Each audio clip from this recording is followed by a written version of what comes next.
Davao's homegrown name is finally opening their doors for us. Kaya naman today, let's enjoy their meals and cocktails. Not just that, be inspired with their humble journey. And to tell us more about A Taste of Home, finally, he opened their home for us. Makakakwentuhan po natin si Sir Carlos. Hi, sir. Maayong buntag. Thank you so much for this opportunity. Salamat po. Yes, I'm so excited. Okay, so let's start with siguro the humble beginning sa si A Taste of Home, because I myself is really like solid liquid gas supporter. Solid liquid gas of A Taste of Home since college. And then in a way, I've seen the evolution, the growth of the business.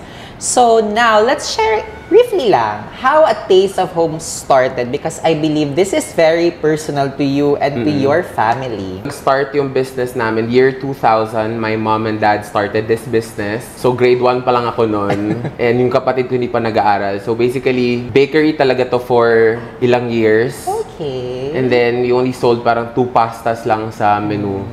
Doon kami start. Parang mas marami pang oras ako na spend dito sa MTS kaysa siguro sa bahay namin. Mas tambay kami dito ng kapatid ko, may park sa likod, laro, lahat andoon. Yung mga batang estudyante din, anak din ng tenants dito. Yun ang mga kalaro namin dito dati sa MTS. Can you explain to everyone bakit siya naging A Taste of Home? Kasi basically lahat ng food namin dito, nasanay kasi kami pag may special occasions or kahit small achievements sa family. Sanay kaming sabay-sabay nagluluto. Lahat kami nasa kusina. Tita ko, mama ko, kapatid ko. Ang dami ding recipes dito na recipe nila lola, yung mga desserts. So family recipes talaga lahat. Parang inopen lang namin yung kitchen namin sa bahay. Inopen namin dito sa MTS. You've seen the business grow. So what are your thoughts now na you're handling it already, you're managing the kitchen already? Alam mo yung napag-iwanan ng panahon. Yan yung isa sa mga fear ko, na ayoko makita yung pinaghirapan nila mama and papa na mawala kasi napag-iwanan ng panahon. So sabi ko kay mama, we need to do something na mag-keep up tayo sa changes and sa keep your business updated. Andun pa rin siya sa current line or current stream ng hinahanap ng customers. So that's why sabi ko, yun, naglagay kami ng unti-unti, lahat baby steps. It was never parang sa isang snap of a finger, andun na lahat, isang one-time, big-time na changes. Lahat yun baby steps. And I think it's good for a business na baby steps kasi calculated lahat ang risk, although walang assurance. Pero yun, mahirap pag-sustain na business. We're turning 24 years ngayong 2024. Minsan iniisip namin nila mama, parang paano tayo umabot ng 24 years? Oh my God, like more than 2 decades, still relevant, still part of every Davaoeño's lives. So how did you like overcome that challenge? Working for your and with your parents? Actually, mahirap kasi minsan, for example, sa business, dapat yung tingin mo negosyo lang. Ito may halong family. So, ang daming times talaga na hindi kami nasa same page nila mama and papa.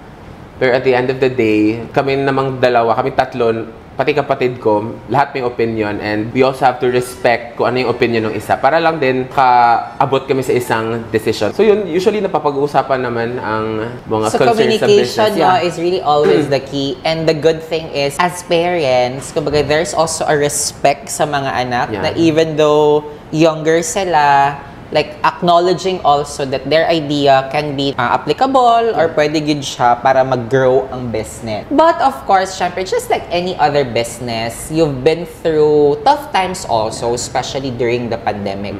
And when you announce your temporary closure, because syempre of the effect of the pandemic, can you share your thoughts or the feeling of the family during that time na after how many years you have to close down, very uncertain kung makabalik pa ba siya? Nung pandemic kasi, di ba nag 3 months sa lockdown, tapos parang nag-operate kami dito 1 month. Inayos ko lahat kasi iba na yung sistema. It was really difficult. And then, I decided bumalik ng Mati kasi doon ako based ng 4.5 years. Okay. My friend and I had a coffee shop there. And then parang nag-decide kami nila mama na i-stop muna temporarily ang operations. Kasi yun nga, tumataas yung cases. and hindi namin kaya i-risk yung health. So yun, pag-post namin online na we're temporarily going to close our shop, andun lang ako sa bahay ko, umiyak lang ako the whole day. Yung mga kaibigan ko locals, pumunta sa bahay, sinamahan lang ako. Kasi, yun nga, imagine, ilang years ba yun? 20 years lang namin. Tapos, pagde-decide, walang assurance kung if you're still gonna open or operate. It was really hard. Timing August, nag-anniversary kami. Nag-post lang ako ng photo naming family online.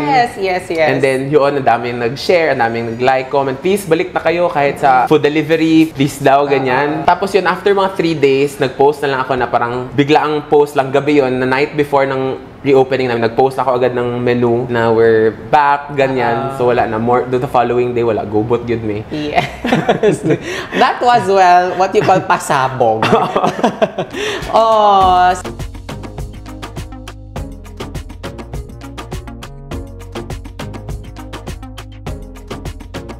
When we can say finally na naging free na tatanan, na nata sa post-pandemic era, you introduced a new pasabog, which is where we are now, sa Ilahang Bar.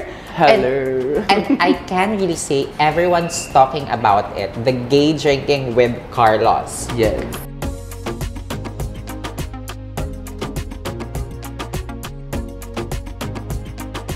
How did you come up with the idea and how did you prepare for it? Biglaan lang. Grabe yung interest ko sa alak. Pero yung before, ang alam ko lang talaga basic. Negroni, whiskey, sour, yun lang. Okay. And then, may friend ako from Manila and sa La Union, si Atisa Manalo and si MJ. Really? Yes. Okay. Sabi ko, te, baka naman pwede. Kahit isang gabi lang na training, basic bartending lang. So yun, gi-schedule sa Manila, lumipad ako. I had my training. So yun, swerte lang din na yung connections ng best friend ko, nagtuloy-tuloy. And then, naglaon yun din ako for another training. So yun. From your interest in just drinking, turns out to be na mo siyang business or passion. Pagbalik ko dito sa Davao, wala pa yung permit. So, pilitan talaga ako mamigay ng free drinks randomly sa customers. Parang 3 months yun ma-remember ko na since we're not allowed to sell, randomly, minsan sa mga kaibigan ko, tikman yung bigay comment. So, pasalamat din sa mga kaibigan ko nakatikim, natikman nila lahat ng mga pangit na drinks before. Okay, so trial and error stage. You've come up of your own, for sure, mixing na, your own timpla na. How many flavors or drinks are available now? Ngayon, 11 or 12 na mga craft cocktails. So, lahat ng, we try good na lahat ng syrups and infusions sa cocktails and sa liquor namin from scratch. So, wala kami mga store-bought na mga flavorings or syrup na ginagamit. Lahat from scratch, pati garnishing namin. So, fairness, nakatry na ko sa some of the cocktails. It's a good experience, in fairness. You will not have the same experience pag mag-chill mo or mag-try mo sa uban ng mga bars. Exclusive lang, only pag mag-gay drinking with Carlos. So now, let's invite them. So come visit Taste of Home at Matina Town Square, just right in front of Ateneo Matina. And then we're open from 10 o'clock in the morning until 10 o'clock in the evening. Yan yung kitchen namin. But for the bar, open kami until 12 for last orders. To close our kantuhan, unsang imuhang message to all entrepreneurs na like para sa imuha, kumbaga in a way naman na ang business from the parents. I mean, siguro let's emphasize here, ang mga na-mention yung kaganyan that the respect should always be there. Although at the same time, kumbaga, insisting in a right way, your ideas or inputs para mag-grow ang business.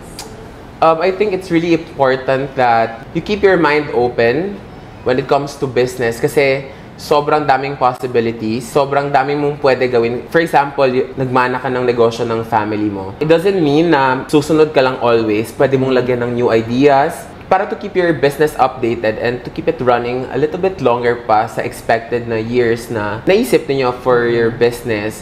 It's also really important yung communication with your bosses or sa family mo, with your parents. Important to communicate ng maayos yun. Correct, ng maayos. Maayos.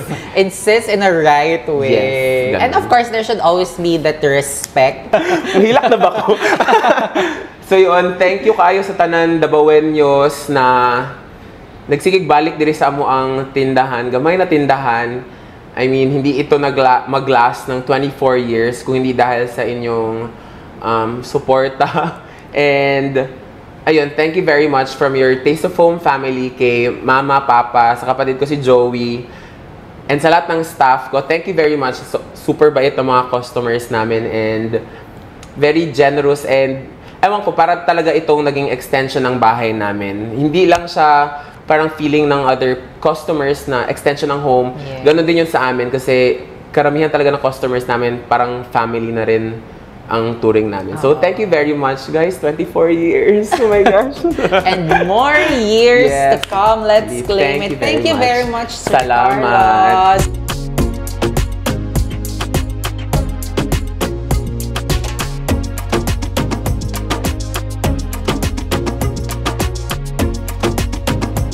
Love local. Support local.